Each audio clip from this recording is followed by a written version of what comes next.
Rated M for Movies. What's going on, everybody? Welcome back to the Rated M for Movies podcast. My name is Matt. Today I got my review for you for Now You See Me Too, starring Jesse Eisenberg, Mark Ruffalo, and Woody Harrelson. Before this review, I just want to put a spoiler warning for the first movie. I'm going to talk about that in full. If you haven't seen that, I would suggest go watching that before you listen to this review, and then come back and listen to it. So let's get right into it then. So Now You See Me Too, it shows the cast from the first film, the Four Horsemen, and they're coming back together to do another show. It's about like a year later, they say, like 18 months or something like that. Without getting into it too much, they mysteriously get transported to China, and then the whole movie starts, and then they have a whole bunch of things going on. I don't want to spoil it too much. I want to keep it very vague. What I liked about this movie, most of the camera work is pretty good. There's one scene in particular, there's a little clip of it in the trailer where they keep throwing a cart around. That was by far the best scene in the movie. It was excellent, really well shot. I also thought most of the performances were pretty good. Jesse Eisenberg, Mark Ruffalo, Dave Franco, Woody Harrelson, they're all functional in the movie, and I thought they were probably just as good as they were in the first movie. And there are also some funny moments in this. Humor's pretty hit or miss. I'll get into that in a little bit, but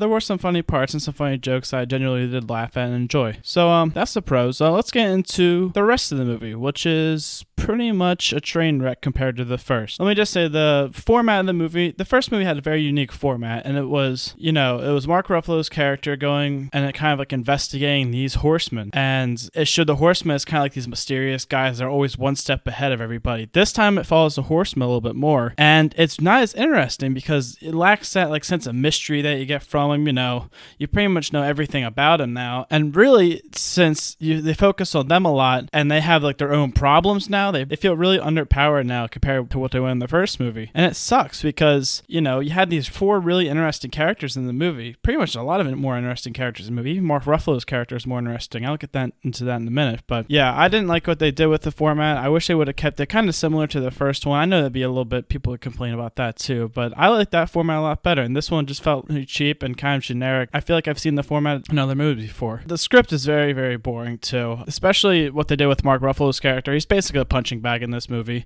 At the end, at the end of the first movie, you see him like, oh, you think he's like this master, like magician, he's been behind it all the whole time. You think he'd be really cool in this movie, but he's a waste. They wasted him in this movie, guys, and it sucks because, Mark Ruffalo is a great actor. I love him as Hulk. I love him in some other movies too, and his performance is okay, but he feels really tired and bored. I feel like he doesn't want to be there.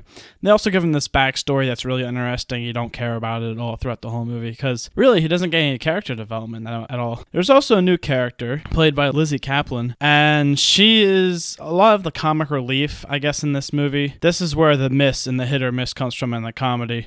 She's basically like a real life cartoon, guys. You don't buy anything she does. You don't buy a real person could actually act like this. And she's not very good in the movie. I thought she was really, really annoying throughout the whole thing. And yeah, I think that was kind of a miscast. I wish they would have kept the original actress from the first movie. I can't remember her name off the top of my head, but I thought she was a lot better, even though she didn't really do that much. I wish they kept her, but I can see why she didn't come back to this movie. Also, Daniel Radcliffe's in it. As you could probably see in the trailers, that was one of their big selling points, and again, he's also wasted. He didn't really need to be there. Without getting into the plot too much, obviously, pretty much just about all the cast return. Michael Caine, Morgan Freeman are in it too, but Daniel Radcliffe's character did not need to be in the movie at all. They could have found a way around the plot to actually make it work without his character, and unfortunately, they squeezed him in there for no reason. I guess just for marketing. I don't know. It was stupid, and it really didn't need it to happen. Also, in a movie about magic, you'd think there'd be a lot more of it, but it's surprisingly lacking in this movie, especially considering in the first movie how they used magic a lot, with their shows and everything, to rob the banks and to get all the money and be sneaky about it and everything. But this movie, it's more towards the end that they use the magic, and really, it's not that good, and it's not like impressive or anything. It's not clever at all. It's very underwhelming. Very disappointed by the amount of magic actually in it. Also, I said most of the camera work was good. Unfortunately, there's a couple action scenes in this, and that camera work is just all over the place. It's very shaky, it's spotty, or way too many cuts in it. You can hardly tell what's going on, and it's a huge mess, guys. To wrap it all up, the ending is dumb. Try and fit like everything together in the ending, and it just doesn't make any sense. They don't explain it like at all. It's like, all right, here it is, just go with it. Maybe you'll think it's cool, but it's not. not cool and it's not really interesting, and you don't buy it at all, guys. I was very disappointed by this movie, as you can probably tell. I love the first film. It was one of the best films of 2013, I thought, but they got a new director on for this, and it went right into the gutter, guys. It was a mess. Very disappointed. I'm gonna say don't see it. It's not worth your time. Even if you like the first film, I would just stay away from this one. Just pretend this one never happened.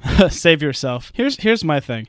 I feel like they could have made this movie work if they made like Mark Ruffalo this like really badass kind of like magician, and he kind of maybe like taught the Four Horsemen like all his secrets and stuff like that, but they just kind of wasted him and they made him so like useless in this movie. It was unreal. Very disappointing, guys. Hey, that's what I thought about it. Maybe you'll think differently. Hey, thanks for listening, guys. Next week's reviews are going to be for Finding Dory and Central Intelligence, so stick around for that, and I'll see you later.